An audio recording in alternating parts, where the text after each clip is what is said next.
So, hello my dear students, my name is Anil Sharma and I welcome you all to our YouTube channel. So students, हम लोग alcohol phenol ether में alcohol की chemical property खत्म कर दी हम लोगों ने, ठीक है।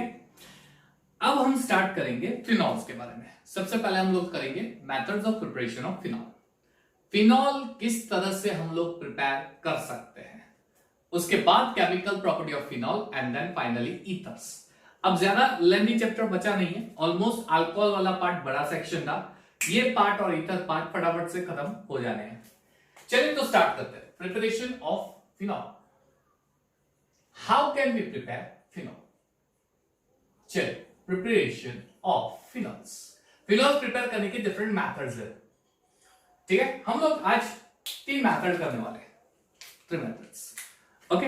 मेथड नंबर 1 होगी preparation from chlorobenzene. Method number 2 होगी फ्रॉम क्यूमिन, क्यूमिन से किस तरह प्रिपेयर कर सकते हैं। एंड लास्ट मेथड होगी सैलिसिलिक एसिड का यूज करके हम लोग किस तरह से प्रिपेयर करें। ये 3, और अगले वीडियो लेक्चर में प्रिपरेशन खत्म हो जाएगा। 2 वीडियो लेक्चर में प्रिपरेशन खत्म होगा, ऐसे ही 2 या 3 वीडियो लेक्चर में property, and then within 2-3 lectures ether भी खत्म हो जाएगा। यानी ऑलमोस्ट 7 to 8 लेक्चर्स में हम लोग पूरा चैप्टर अब वाइंड अप कर देंगे। चलिए तो प्रिपरेशन ऑफ फिनॉल स्टार्ट करते हैं। सबसे पहला preparation from chlorobenzene, from chlorobenzene, ठीक है। चलिए आई तो क्लोरोबेंजीन में से किस तरह से प्रिपेयर कर सकते हैं, कैसे हम प्रिपेयर करेंगे। चलिए क्लोरोबेंजीन ले लेते हैं, ठीक है बच्चों। उसमें हम लोग लेंगे 10% ऑफ एक्वस NaOH और उस चीज को हम हीट करेंगे 623 केल्विन टेम्परेचर पे। तो 10% एक्वस NaOH को लेंगे और 623 केल्विन टेम्परेचर पे हीटिंग करना है। सबसे पहले स्टेप में ONA हमारा न्यूक्लियोफाइल होता है, ये Cl न्यूक्लियोफाइल होता है।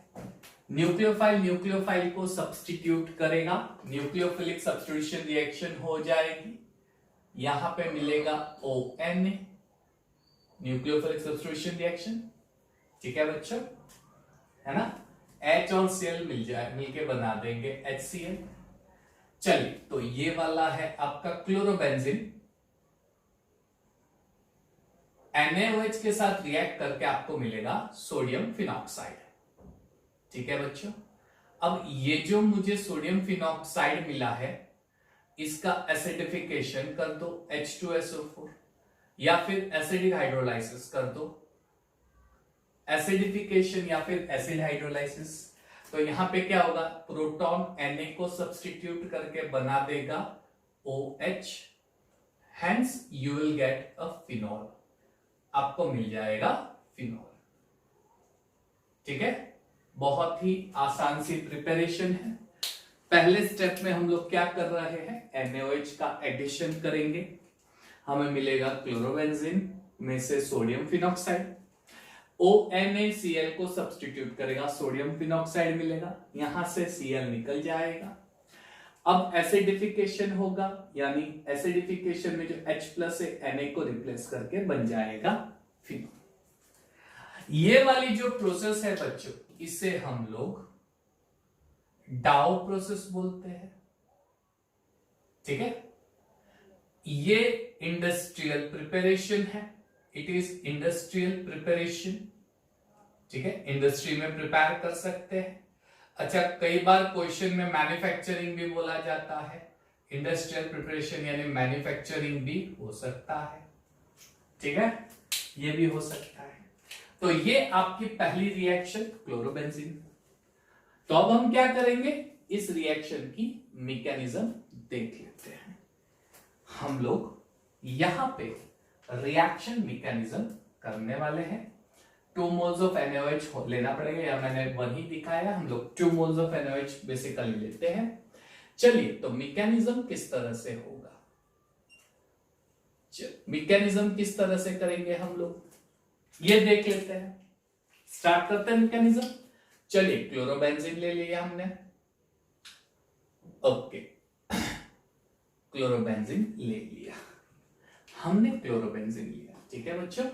अब हम काम करते हैं, इसमें हम लोग डाल रहे हैं NaOH, NaOH डाल रहे हैं, ठीक है बच्चों। अच्छा, NaOH जो होता है इसमें OH माइनस होता है, क्योंकि हमने लिया है एक्वस NaOH। एक्वस NaOH का मतलब होता है आयंस के फॉर्म में प्रेजेंट होना, यानी वाटर में ये आयंस के फॉर्म में प्रेजेंट होगा, Na++OH माइनस के फॉर्म में प्रेजेंट होगा, ठीक है बच्चों। अब क्या होगा, यहां पे मैं बॉन्ड कुछ इस तरह से दिखा देता हूं, ध्यान से देखना बच्चों, ध्यान से। ये डबल बॉन्ड मैंने ऐसे दिखा दिया है, ठीक है।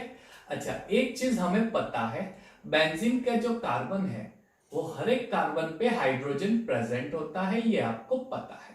मैं आपको दिखा देता हूं, हाइड्रोजन दिखा देता हूं यहां पे, ठीक है। अब ये OH जो होता है OH माइनस के फॉर्म में होता है। अब OH माइनस है तो ये क्या करेगा, बेंजीन के किसी भी एक हाइड्रोजन को निकाल के वाटर बनाने की ट्राई करेगा, और एक कौन सा होगा, तो ये वाला। तो ये हाइड्रोजन को खींच लेगा OH और बना देगा वाटर।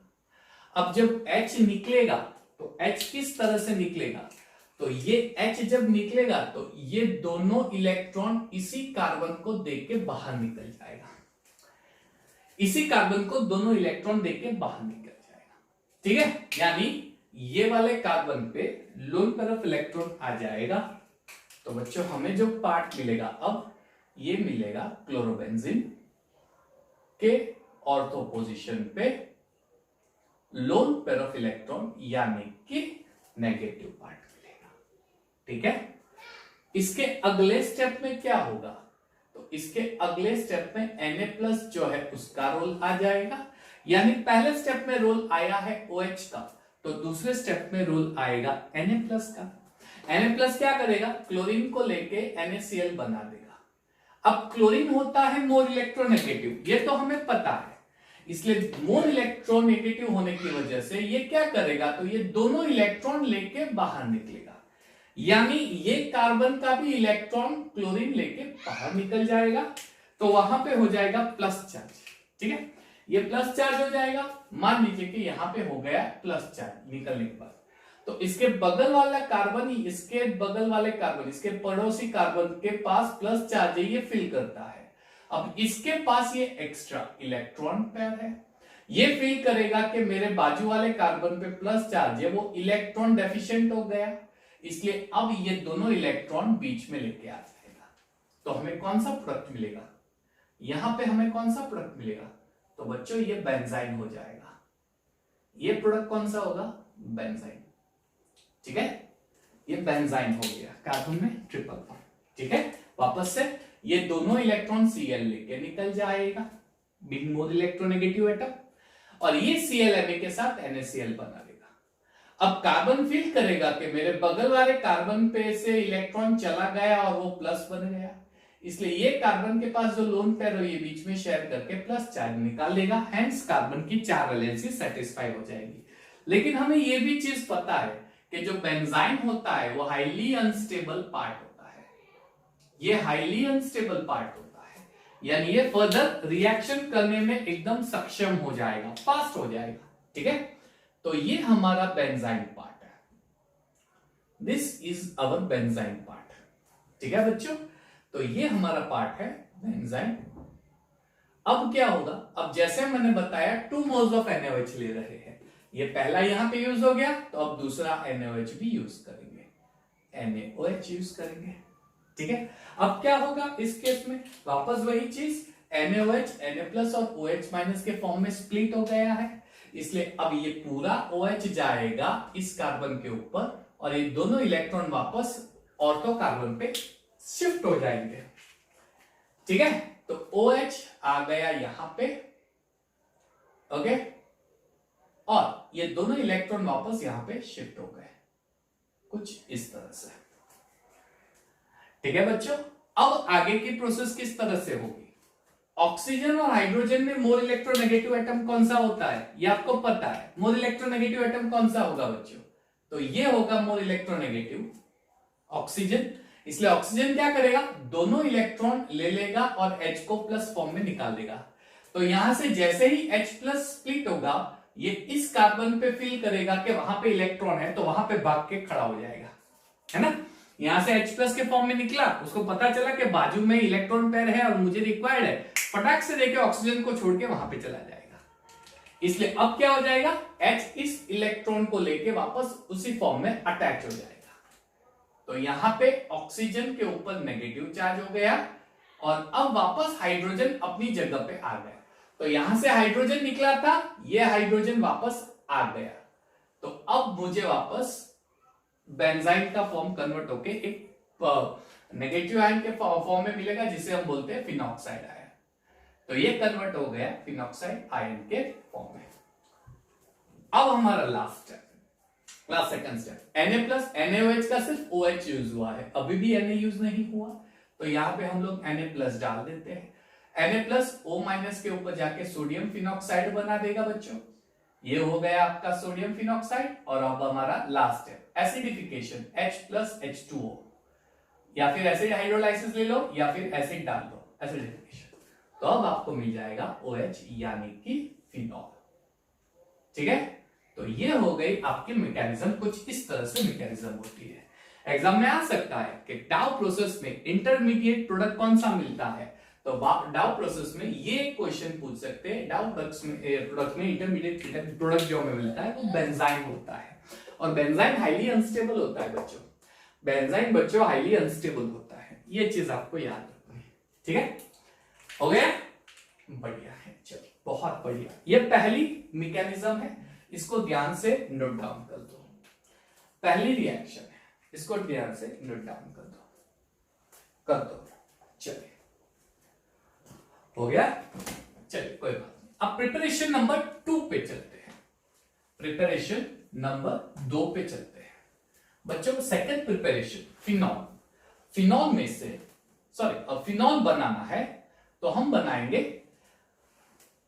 सैलिसिलिक एसिड में, क्यूमिन ले लेते हैं, फिर सैलिसिलिक एसिड लेते हैं। चलिए, क्यूमिन में से बनाना।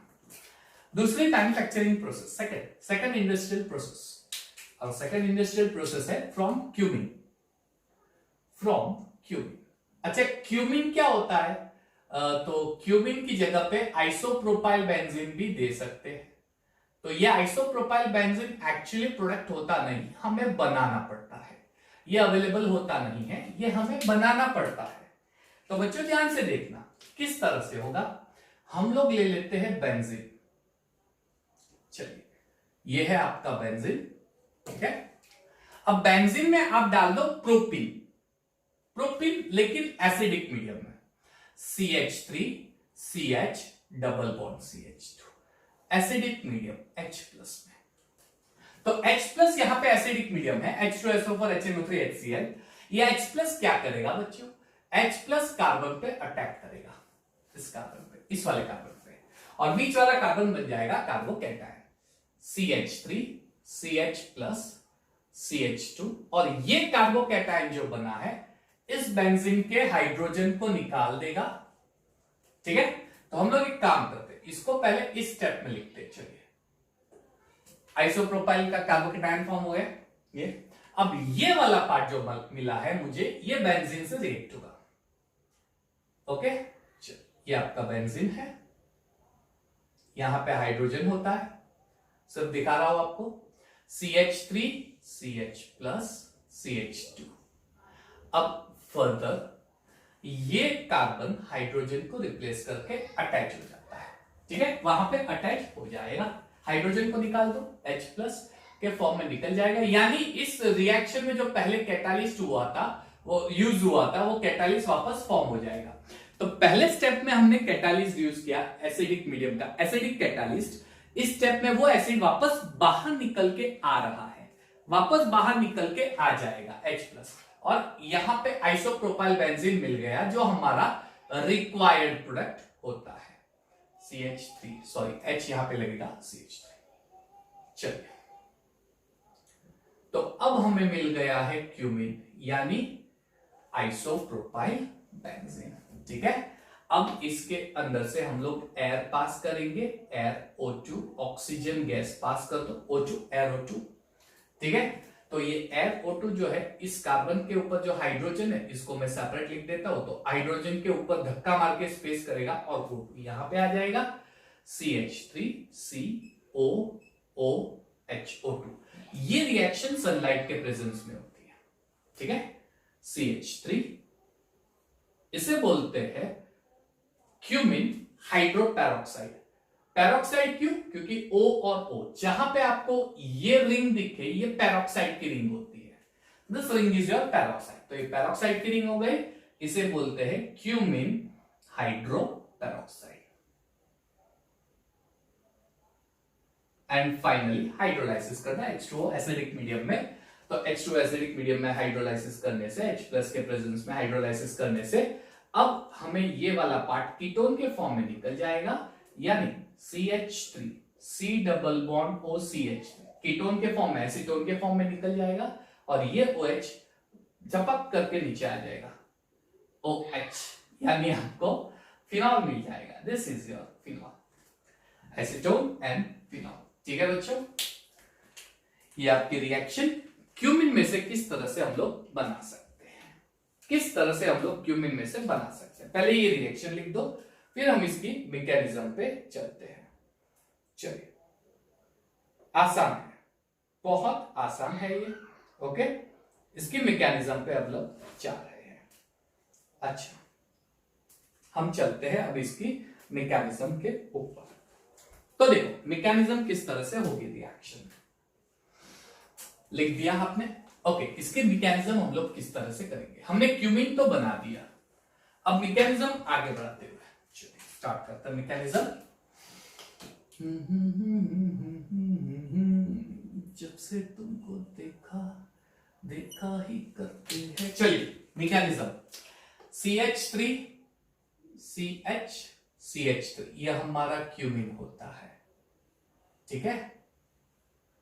अब बच्चों ध्यान से समझो, इसमें हमने डाला है ऑक्सीजन O2 और ये इसको वापस मैं ऐसे कर देता हूं CH CH। तो इसका एक काम करते हैं, इसको मैं कुछ इस तरह से लिखते हूं CH3 और ये H। अच्छा, एक चीज ऑलवेज याद रखना, जब भी हम किसी रिएक्शन को सनलाइट के प्रेजेंस में करते हैं HV यानी सनलाइट के प्रेजेंस में, ये रिएक्शन जो होती है ये ऑलवेज फ्री रेडिकल मैकेनिज्म होती है, यानी यहां पे जो मैकेनिज्म होगी वो फ्री रेडिकल मैकेनिज्म होने वाली है। तो ये इलेक्ट्रॉन ये वाला इलेक्ट्रॉन ये ऑक्सीजन ले लेगा, ये वाला इलेक्ट्रॉन ये ऑक्सीजन ले लेगा और यहाँ पे ऑक्सीजन का फ्री रेडिकल बन जाएगा, हो गया। सेम चीज यहां पे होगी, ये और ये इलेक्ट्रॉन हाइड्रोजन ले लेगा, ये इलेक्ट्रॉन कार्बन ले लेगा, तो फ्री रेडिकल मिलेगा। अब क्या होगा, ये ऑक्सीजन का फ्री रेडिकल कार्बन के इस इलेक्ट्रॉन से पैर बनाएगा और ये ऑक्सीजन का फ्री रेडिकल इलेक्ट्रॉन इस हाइड्रोजन से बॉन्ड बनाएगा। तो अब हमें क्या मिलेगा, CH3 यहां पे ऑक्सीजन, इसने कार्बन से बॉन्ड बना दिया, ये इलेक्ट्रॉन लेके सिंगल बॉन्ड, ये ऑक्सीजन है और ये ऑक्सीजन ने हाइड्रोजन से बॉन्ड बना दिया, फ्री रेडिकल मैकेनिज्म, ठीक है बच्चों। ये हो गई आपकी फ्री रेडिकल मैकेनिज्म रिएक्शन। चलिए, हो गया, आसान है, बहुत आसान है, ठीक है, बहुत आसान है ये। चलिए अब क्या करेंगे, तो इसमें हम लोग प्रोटॉन डालते हैं H+, ये कौन से ऑक्सीजन पे जाके चिपकेगा, तो ये इस ऑक्सीजन पे जाके चिपकेगा। अब मैकेनिज्म में आपको सिर्फ ढूंढना है कि क्या क्या, इतनी सारे मैकेनिज्म रिएक्शन देखिए तो आपको पता चलना चाहिए कि ये रिएक्शन किस तरह से होती है। H+ यहां पे क्यों नहीं जाके स्टिक होगा, चिपकेगा, क्योंकि यहां से पानी बन के निकल सकता है। ये अब आपको रिएक्शन धीरे धीरे आनी चाहिए कि क्या निकल सकता है, क्या ऐड हो सकता है, तो यहां पे जाके चिपकेगा क्योंकि यहां से पानी बन के निकल सकता है।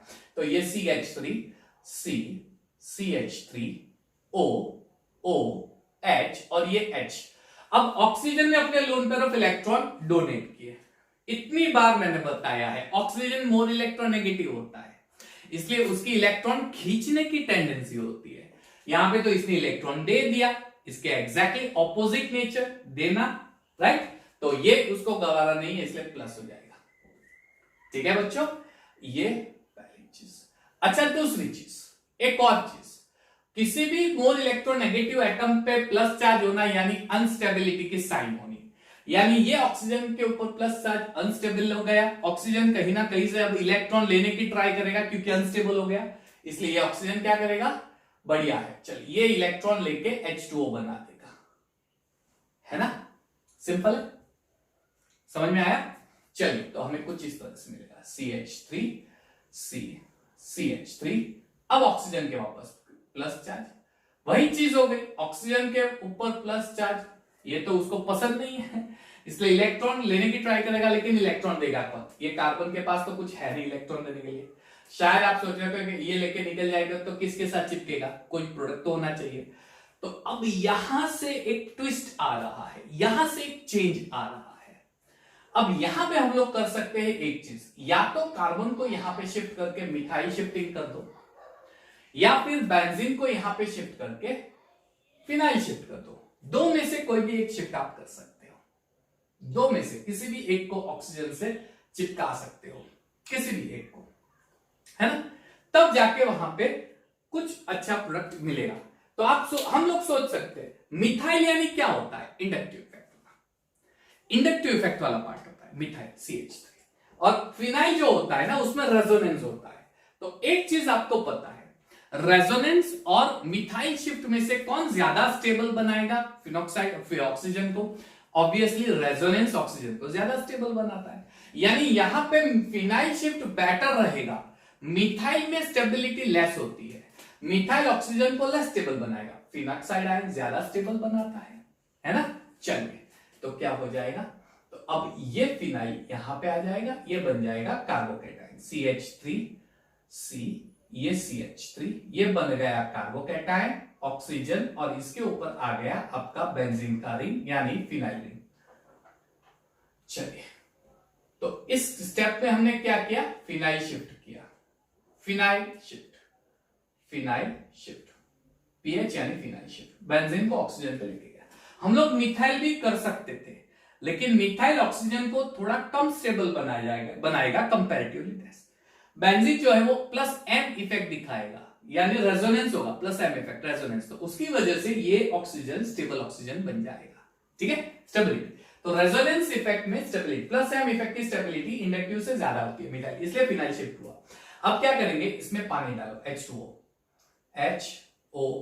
चलिए पानी डालते हैं, इसमें थोड़ा अच्छे से लिखते हैं, चलो HOH वाटर, तो ऑब्वियसली कार्बोकेटाइन है, तो ये पूरा ग्रुप कहां पे जाके चिपकेगा, इसके ऊपर, ठीक है। चलिए तो ये हो जाएगा CH3C, CH3OH और H, ऑक्सीजन फिनॉक्साइड। लेकिन जैसे ही ये ऑक्सीजन के साथ कार्बन बॉन्ड बनाएगा, अब वही चीज हो गई, ऑक्सीजन की इलेक्ट्रॉन लेने की टेंडेंसी होती है, लेकिन ऑक्सीजन ने अपना इलेक्ट्रॉन कार्बन को दिया, ये तो ऑपोजिट टेंडेंसी हो गई, है ना, ऑपोजिट टेंडेंसी हो गई, इसलिए अब ऑक्सीजन के ऊपर हो जाएगा प्लस चार्ज, वही चीज ऑक्सीजन के प्लस चार्ज, वो हाईली इलेक्ट्रोनेगेटिव एटम है, उसके ऊपर प्लस चार्ज होना यानी अनस्टेबल होना, तो अब स्टेबल होने के लिए क्या करेगा, यहां से ये हाइड्रोजन को निकाल देगा और दोनों इलेक्ट्रॉन ले लेगा, तो ये बन जाएगा H+, ठीक है। चलिए इसको मैं कुछ इस तरह से अब खड़े हुए लिख देता हूं, बेंजीन को खड़ा कर देता हूं, चलिए ये खड़ा, अब ऊपर ऑक्सीजन, ठीक है, ऑक्सीजन के साथ कार्बन CH3 और उस कार्बन के साथ OH ग्रुप है, ठीक है बच्चों, OH ग्रुप, या फिर आप ऐसे लिख सकते हो, यहां पे CH3 और ये हो गया O और H ग्रुप। अब ये वाला स्टेप बहुत बेहतरीन स्टेप है, ये वाला स्टेप ध्यान से समझना बच्चों, ये हाइड्रोजन दोनों इलेक्ट्रॉन ऑक्सीजन को दे देगा, अगर ये दोनों इलेक्ट्रॉन कार्बन और ऑक्सीजन के बीच में शिफ्ट करेगा तो यहां पे डबल बॉन्ड होगा और H+ के फॉर्म में निकलेगा, तो अब क्या होगा, तो अब इस कार्बन और ऑक्सीजन के बीच के इलेक्ट्रॉन को ब्रेक करके ऑक्सीजन लेके H को डोनेट कर देगा, यानी ये वाला पार्ट पूरा सेपरेट हो जाएगा, ठीक है बच्चों, ये वाला पार्ट वापस समझो, देखो बॉल पेन, अच्छा कलर चेंज कर देते हैं, ये जो है ना H, ये अपना डबल बॉन्ड यहां पे बना देगा, यानी अपना इलेक्ट्रॉन कार्बन ऑक्सीजन के बीच में ट्रांसफर कर देगा, तो अब इस केस में क्या होगा, तो इस केस में ये ऑक्सीजन जो है मोर इलेक्ट्रोनेगेटिव होने की वजह से मोर इलेक्ट्रोनेगेटिव होने की वजह से ये दोनों इलेक्ट्रॉन ले लेगा और हाइड्रोजन को डोनेट कर देगा। ठीक है, तो यहां पे मुझे क्या मिला, CH3 C double bond OCH3 acetone, है ना, जो हमारा प्रोडक्ट है, और H यहां पे आ गया यानी फिनॉल। ये है आपकी पूरी मैकेनिज्म क्यूबिंग की, है ना। पहले स्टेप में क्या हुआ, फर्स्ट स्टेप में फ्री रेडिकल मैकेनिज्म, बीच में ऑक्सीजन आ गए। दूसरे स्टेप में प्रोटॉन ऑक्सीजन के ऊपर ऐड हो गया, कुछ इस तरह से मिला। थर्ड स्टेप में यहां से वाटर निकल गया, ऑक्सीजन के प्लस चार्ज, बिल्कुल पॉसिबल नहीं है प्लस चार्ज, इसलिए यहां पे या तो मिथाइल शिफ्ट कर सकते हैं या फिनाइल, लेकिन मिथाइल के कंपैरिजन में फिनाइल शिफ्ट करना बेहतर होगा, क्योंकि फिनाइल शिफ्ट क्या करेगा, इसको ज्यादा स्टेबल बनाएगा। रीजन, इसमें resonance plus M plus mesomeric effect होगा, ठीक है, इसलिए स्टेबल। तो ये कार्बन बन जाएगा कार्बोकैटायन। अब पानी डाल दो तो पानी का ऑक्सीजन इलेक्ट्रॉन यहां पे शेयर करेगा, तो ऑक्सीजन के ऊपर लोन पेयर, सॉरी जो लोन पेयर शेयर किया तो ऑक्सीजन प्लस बनेगा, प्लस यानी अनस्टेबल, राइट, इलेक्ट्रोनेगेटिव एटम के प्लस ऊपर प्लस है। तो अब ये ऑक्सीजन क्या करेगा, हाइड्रोजन के इलेक्ट्रॉन लेके इसको H प्लस के फॉर्म में निकाल देगा। अब इस केस में रीअरेंजमेंट जैसा कुछ पार्ट होगा, ऑक्सीजन हाइड्रोजन का इलेक्ट्रॉन यहां पे शिफ्ट होकर डबल बॉन्ड बना देगा, और ये इलेक्ट्रॉन ऑक्सीजन लेके H के साथ फिनॉल बना देगा, ये H प्लस के फॉर्म में निकलेगा। ये H जो है ना, ये H प्लस के फॉर्म में निकलेगा और ये इसके साथ ज्वाइंट होगा। समझ में आया, यहां पे H प्लस निकल रहा है, इस स्टेप में से H प्लस निकल गया। ठीक है बच्चों, ये पूरी मैकेनिज्म हो गई क्यूबिक। आसान है, ठीक है, ये बहुत आसान है, लिख दो इसको, पॉज करके अच्छे से लिख दो। चलिए, तो अब हम लोग लास्ट आज की प्रिपरेशन पे चले थे। सैलिसिलिक एसिड में से किस तरह से प्रिपेयर करते हैं, how can we prepare phenol from salicylic acid. Phenol को सैलिसिलिक एसिड में से किस तरह से प्रिपेयर करते हैं, फिनॉल फ्रॉम सैलिसिलिक एसिड। चलिए, सैलिसिलिक एसिड,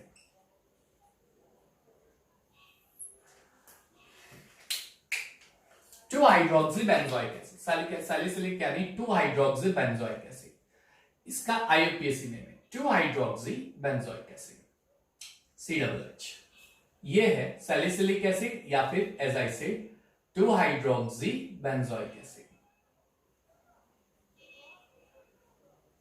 चलो, पहले स्टेप में इसके अंदर NaOH डाल दो, NaOH डाल दो। OH वही चीज मैंने जैसे बताया, OH ऑलवेज OH दिखता है तो ज्यादा से ज्यादा वो वाटर बन के बाहर निकलने की ट्राई करेगा, तो वाटर के लिए H चाहिए, तो ये H ले लेगा OH और वाटर बना देगा, और Na इसकी जगह पे आ जाएगा, तो OH। चलिए, ये हो गया OH और COONA, सोडियम सैलिसिलेट, इसका नाम है सोडियम सैलिसिलेट, ठीक है, सोडियम सैलिसिलेट। चलिए, अब इसके नेक्स्ट स्टेप में हम लोग सोडा लाइन डालते हैं, NaOH plus NaOH in the presence of CO, 2 moles of NaOH। तो बच्चों ध्यान से समझना, NaOH के 2 मोल्स प्लस CO, ध्यान से समझना बच्चों, ये हो जाएगा पूरा पार्ट Na2CO3, ठीक है, ये हो जाएगा Na2, सॉरी यहां से ये Na नहीं निकलेगा, सॉरी ये Na2CO3 बना देगा, ठीक है बच्चों,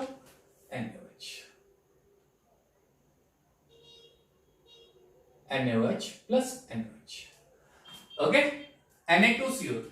तो अब यहां पे हमें पहला प्रोडक्ट मिलेगा Na2CO3। चलिए, दूसरा प्रोडक्ट ध्यान से देखना, OH और H मिला के बना देंगे H2O बनाएंगे, ठीक है, और जो Na है वो O के साथ रिएक्ट होकर बना देगा ONA यानी सोडियम फिनॉक्साइड। ये कुछ इस तरह से रिएक्शन होगी, ठीक है बच्चों, सोडियम फिनॉक्साइड मिलेगा इस केस में, यानी ये सोडियम H को निकाल के सोडियम फिनॉक्साइड बना देगा। क्लियर, बैलेंसिंग करने की जरूरत है, ये H भी वाटर के फॉर्म में ही निकलने वाला है, ठीक है, OH H के साथ H2O और ये वाटर के फॉर्म में ही निकलेगा, 2 मोल्स ऑफ वाटर मिलेंगे। चलिए ये जो सोडियम फिनॉक्साइड मिला है यहां पे, यानी कहीं ना कहीं ये एडजस्ट हो जाती है, रिएक्शन अंदर अंदर एडजस्ट हो जाएगी H+। अब ये एसिडिक मीडियम में हम लोग हाइड्रोलाइसिस हो एसिडिक में H+, तो ये क्या हो जाएगा आपका फिनॉल। ठीक है, ये मैकेनिज्म के साथ ही रिएक्शन है, इसकी कोई एक्स्ट्रा मैकेनिज्म नहीं है। तो सैलिसिलिक एसिड में फर्स्ट स्टेप में NaOH डालेंगे, ठीक है, सोडियम सैलिसिलेट मिलेगा। सेकंड स्टेप में एक्सेस ऑफ NaOH डालेंगे, सोडियम फिनॉक्साइड मिलेगा, और फिर थर्ड स्टेप में आपको फिनॉल मिलेगा। ठीक है बच्चों, ये पूरी रिएक्शन हो गई फिनॉल की फ्रॉम सैलिसिलिक एसिड। इसको भी पॉज करके लिख दो अच्छे से। आइए चलिए, तो यहां पे आज का वीडियो लेक्चर खत्म कर रहे हैं। कल के वीडियो लेक्चर के अंदर हम लोग फिनॉल की सारी प्रिपरेशन देख लेंगे।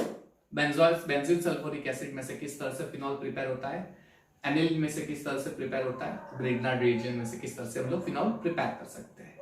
तो कल के वीडियो लेक्चर में हम लोग कंटिन्यू करने वाले हैं। Till then take care of yourself. Thank you everyone and have a nice time.